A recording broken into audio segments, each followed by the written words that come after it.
노란 껍질에 아삭하고 시원한 단맛을 가진 여름 과일 참외는 그냥 맛있기만 한 것이 아닌 다양한 효능을 가진 여름철 보약이지만 어떻게 먹느냐에 따라 그 건강 효과가 달라집니다. 이번 시간에는 참외를 어떻게 먹어야 진짜 여름 건강을 지킬 수 있는지 알려드릴 텐데요. 특히 당뇨, 고혈압 있으신 분들이나 몸이 자주 붓고 여름에 기운이 쭉 빠지는 분들은 꼭 끝까지 시청해 주시기 바랍니다.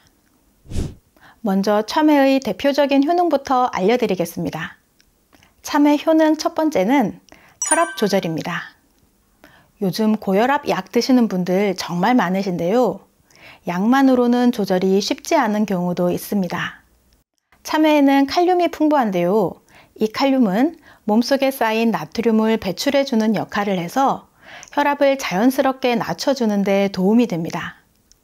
실제로 하루 3,500mg 이상의 칼륨을 꾸준히 섭취한 사람들은 고혈압 발생률이 27%나 낮았다는 연구 결과도 있습니다.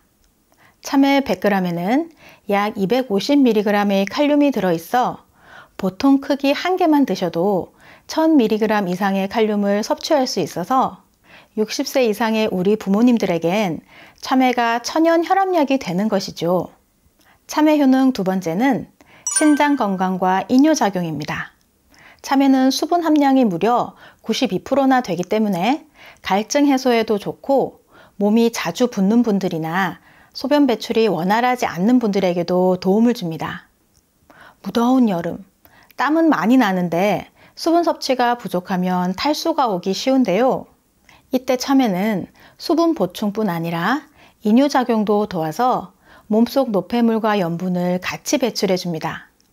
그래서 옛 어른들의 참외 먹고 시원하게 소변 보면 여름이 반은 끝난 거다 라는 그 말씀이 괜히 나온 게 아니고 특히 신장 기능이 약한 노년층에겐 꼭 필요한 식품이기도 한 것이죠.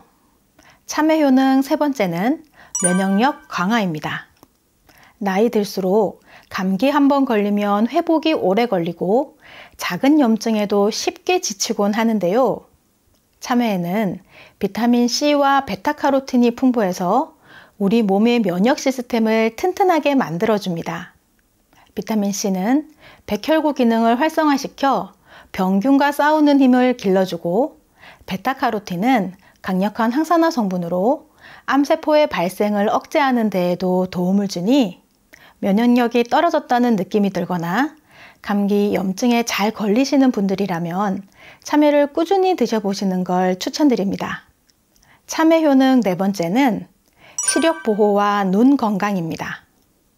50대 이후부터 눈이 침침하고 밤에 운전이 어려워지셨다는 분들 많으시죠? 참외에는 비타민 A가 풍부한데요. 이 성분이 망막세포를 보호해 시력 저하를 막아주고 황반변성과 백내장의 진행을 늦춰주는 데도 효과가 있는데 미국 국립안과연구소에서도 비타민 A가 노인성 시력 저하에 도움이 된다고 밝힌 바 있습니다. 그리고 요즘은 스마트폰 사용 시간이 길어지면서 눈을 혹사하는 일이 많다 보니 평소에 눈 건강을 꾸준히 챙기시는 게 중요합니다. 참외 효능 다섯 번째는 노화 예방입니다. 피부에 주름이 생기고 탄력이 떨어지는 것만 노화가 아니라 세포 하나하나가 늙는 게 진짜 노화입니다.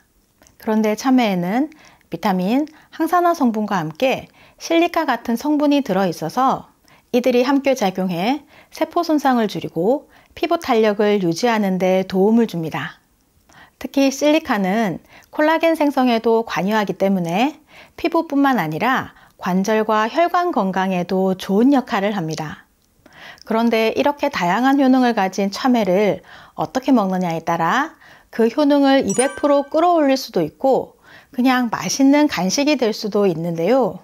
참외의 효능을 200% 끌어올리는 방법 첫 번째는 참외 씨입니다. 참외의 작은 씨 안에는 오메가3, 식이섬유, 마그네슘, 아연 같은 영양소가 꽉 들어있어 혈관 건강, 변비 예방, 심지어 혈당 조절에도 효과적인데요. 한 학술지에 실린 연구에 따르면 참외 씨앗 추출물이 제2형 당뇨병 환자의 혈당 안정에 긍정적인 영향을 준다고 발표되었습니다. 단, 너무 많은 양은 오히려 장에 부담이 될 수 있으니 하루 10알에서 20알 정도. 그러니 참외 드실 때 한두 조각 정도는 씨를 같이 드시는 것이 좋습니다. 참외의 효능을 200% 끌어올려 먹는 방법 두 번째는 참외 껍질입니다. 대부분 껍질은 깎아 버리시죠? 그런데 많은 과일이 그렇듯이 껍질에 플라보노이드 같은 황산화 성분이 훨씬 풍부하게 들어있는데요. 이 성분은 혈관을 튼튼하게 해주고 염증을 완화시키는 데 도움이 됩니다. 한 연구에서는 참외 껍질 추출물이 산화 스트레스를 감소시키는 데 효과적이라는 결과도 보고되었습니다. 물론 껍질을 드실 땐 베이킹소다나 식초를 푼 물에 5분 정도 담갔다가 흐르는 물로 헹궈서 깨끗하게 세척해야 합니다. 참외 껍질 그냥 드시긴 조금 힘들지만 얇게 채를 썰어 샐러드나 무침에 곁들여 보세요. 건강에도 도움이 되실 겁니다. 참외의 효능을 200% 끌어올려 먹는 방법 세 번째는 요거트입니다. 조금 의외의 조합처럼 보이지만 장 건강에 이만한 궁합이 없습니다. 참외는 수분과 식이섬유가 풍부하고 요거트는 유산균이 많잖아요. 이 둘을 함께 먹으면 장 속 유익균이 활발하게 활동하고 배변 활동도 훨씬 원활해집니다. 식이섬유와 프로바이오틱스를 함께 섭취할 경우 장내 환경 개선과 면역력 향상에 큰 도움이 된다는 연구 결과가 있으니 아침에 식사 대신 혹은 간식처럼 참외를 깍둑 썰게 해서 플레인 요거트에 섞어 드셔보세요. 상큼하면서도 속이 편안해지고 포만감도 좋아서 다이어트 간식으로도 좋습니다. 단, 참외는 찬 성질의 식품이니 속이 냉한 분들은 한 개를 여러 번 나눠서 드시는 것이 좋고 하루에 한두 개 정도로 적당히 드시는 것이 건강에 도움이 됩니다. 하지만 이렇게 몸에 좋은 참외도 드실 때 주의해야 할 점이 있는데요. 그 말씀 드리기 전에 아직 구독하지 않은 분들이 계신다면 구독과 좋아요 꼭 눌러주세요. 매주 알찬 건강 정보로 찾아뵙겠습니다. 참외 드실 때 주의하실 점 첫 번째는 견과류와 함께 먹지 않기입니다.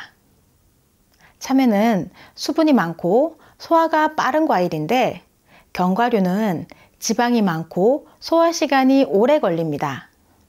이처럼 이 둘은 소화 속도가 서로 다르기 때문에 위장 내에서 음식이 오래 머물게 되고 위산 분비가 늘어나 복부 팽만감이나 위장 장애를 유발할 수 있습니다. 실제로 대한소화기 기능성 질환연구회에 따르면 고지방 식품을 과다 섭취할 경우 위 배출 시간이 지연되며 위식도 역류의 위험이 증가한다고 발표했으니 특히 위장이 약한 어르신들은 이 조합을 피하시는 것이 좋습니다. 참외 드실 때 주의하실 점 두 번째는 공복에 차가운 참외 바로 먹지 않기입니다. 아침에 속이 빈 상태에서 냉장고에서 꺼낸 차가운 참외를 드시면 위장에 큰 자극을 줄 수 있습니다. 공복에 찬 음식을 섭취하면 위 점막이 급격히 수축되고 위산이 과도하게 분비되어 위통, 위염 등의 증상이 생길 수 있고 고령자의 경우 위 점막이 얇고 민감하기 때문에 찬 음식에 더욱 예민하게 반응합니다. 그러니 참외는 실온에 10분에서 15분 정도 두었다가 드시는 것이 가장 좋습니다. 참외 드실 때 주의하실 점 세 번째는 감자와 함께 먹지 않기입니다. 감자는 전분이 많아 소화되는 데 시간이 오래 걸리는데 참외는 수분 함량이 높고 위액을 희석시키는 성질이 있어 소화를 방해할 수 있습니다. 참외뿐만 아니라 수분 함량이 높은 과일과 전분류를 동시에 섭취했을 때 위의 소화 효율이 떨어져 복통이나 설사를 유발할 수 있고 특히 평소 소화력이 약하거나 장이 민감한 분들께서는 더욱 주의가 필요합니다. 그리고 참외는 당분 함량이 높은 식품으로 많이 드시게 되면 혈당이 오를 수 있으니 혈당 관리가 필요하신 분들은 드시는 양을 조절하시기 바랍니다. 마트에 가면 수북이 쌓여있는 참외 중 어떤 걸 골라야 할까요? 맛있고 신선한 참외를 고르려면 몇 가지 포인트를 기억해 주세요. 먼저 껍질의 노란색이 진하고 광택이 나는 것이 좋습니다. 너무 연하거나 탁한 노란색은 덜 익었거나 맛이 떨어질 수 있어요. 줄무늬가 뚜렷하고 골이 선명한 것도 좋은 참외의 특징입니다. 골이 깊고 일정한 간격으로 나 있는 것이 당도도 높고 식감도 아삭하답니다. 그리고 꼭지를 확인해 보세요. 꼭지가 마르지 않고 신선해 보이면 갓 수확한 참외일 가능성이 높고, 또한 손에 들어봤을 때 묵직한 느낌이 드는 것이 수분도 풍부하고 과육도 단단한 좋은 참외입니다. 참외 하나 고를 때도 이렇게 꼼꼼히 살펴보면 같은 값에도 훨씬 더 맛있고 건강한 참외를 즐기실 수 있습니다. 집에서 쉽게 할 수 있는 셀프 발 마사지법 알려드리겠습니다. 발은 우리 몸을 받쳐주고 지탱해주는 아주 중요한 부분으로 발바닥 각 부위가 신체 부위에 상응하는 반사구를 가지고 있어서 인체의 축소판이라고도 합니다.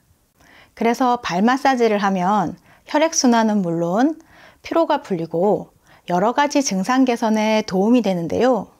발 마사지를 하실 때는 한 부위를 5분 이상 하는 것은 좋지 않고 부드럽게 쓸어주듯이 하시면 되는데, 특히 고혈압이나 당뇨가 있으시면 최대한 부드럽게 하시는 것이 좋습니다. 그리고 발 마사지를 하기 전에 따뜻한 물로 족욕을 하면 근육이 이완되어 훨씬 좋습니다. 편안한 자리에 앉아서 발과 발목까지 로션을 충분히 발라주시고 왼쪽 발부터 시작하는 게 좋습니다. 발 앞쪽 튀어나온 부분 사이의 움푹 들어간 부분이 용천혈인데요. 여기는 만성 피로가 있으시거나 혈액순환이 잘 안 되시는 분들은 여기를 마사지 해주시면 좋습니다. 용천혈을 시작으로 아래로 쓸어주세요. 이 부분이 신장, 방광입니다. 5번에서 10번 정도 쓸어주세요. 이제 발가락부터 아래로 내려갈 텐데요. 이 부분은 머리로 엄지발가락을 시작으로 발가락 윗부분을 풀어주면 머리가 맑아집니다.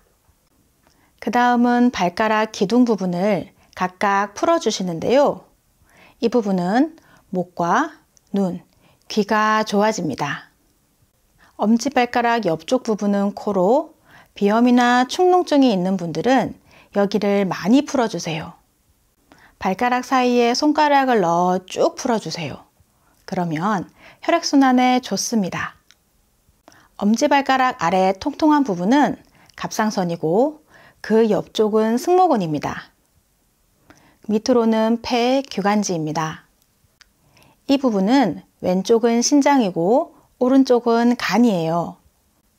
갑상선 아래 여기서부터가 위, 십이지장, 췌장 이런 소화기관으로, 특히 당 수치가 높으신 분들 여기 췌장 부분은 많이 만져주시면 좋습니다. 그리고 발바닥 중안에 푹 들어간 이 부분은 장이라고 보시고 넓게 쓸어주시면 좋습니다. 발 뒤꿈치 부분은 생식선으로 피부가 두꺼우니 가볍게 주먹을 쥐어서 통통 쳐주시면 됩니다. 발바닥은 이렇게 끝났고요. 발등에 발가락 사이사이도 풀어주시고 복숭아뼈 주변과 아킬레스건 주변도 쓸어주세요. 마지막으로 주먹을 살짝 쥐어서 발목 앞부분을 쓸어주세요. 여기가 림프절이라 독소 배출에 효과적이니 꼭 기억하셔서 풀어주세요. 매일 꾸준히 하시면 발이 가벼워지고 몸 전체가 활력을 찾으실 겁니다. 지금부터 눈의 피로를 풀어주고 안구 건조증에 도움이 되는 눈 마사지법 알려드릴게요. 마사지 하시기 전에 손을 깨끗이 씻어주세요. 절대로 손으로 안구를 직접 만지시면 안 되고 눈 주변 부위를 마사지 해주세요. 손바닥 아래 볼록한 부분으로 관자놀이부터 눈 주변을 풀어주세요. 이렇게 꾹꾹 눌러주시면 됩니다. 중지로 관자놀이와 눈꺼풀 주변을 바깥에서 안쪽으로 눌러주면서 콧뿌리까지 풀어주세요.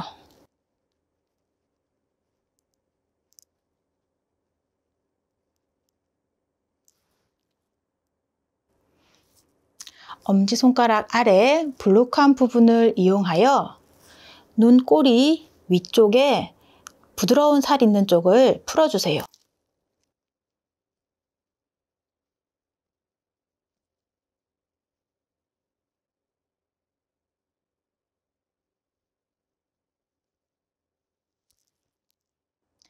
엄지손가락으로 눈썹 뼈 안쪽을 이렇게 꾹꾹 눌러주세요. 이때 눈에 직접적으로 손이 닿지 않도록 조심하여 주세요.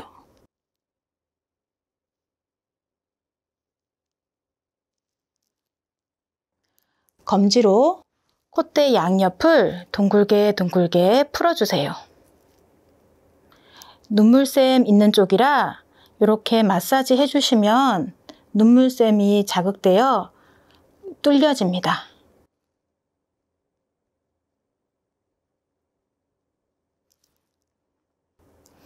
검지로 코 옆에 여기서 따라서 이렇게 쭉쭉 눌러주세요.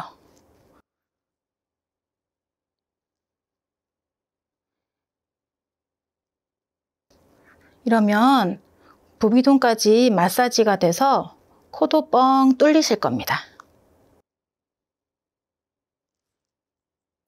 다음, 검지와 중지를 이용해서 눈 주변을 톡톡 쳐주세요.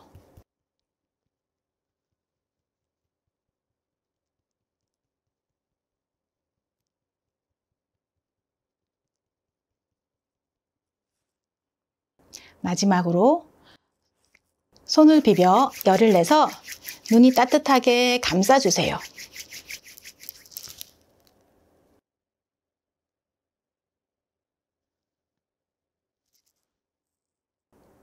한 동작을 20초 정도 해주시면 눈 주위의 혈액순환을 돕고 노폐물 배출도 잘 이루어져 눈의 피로를 풀고 안구 건조증에도 도움이 되실 겁니다.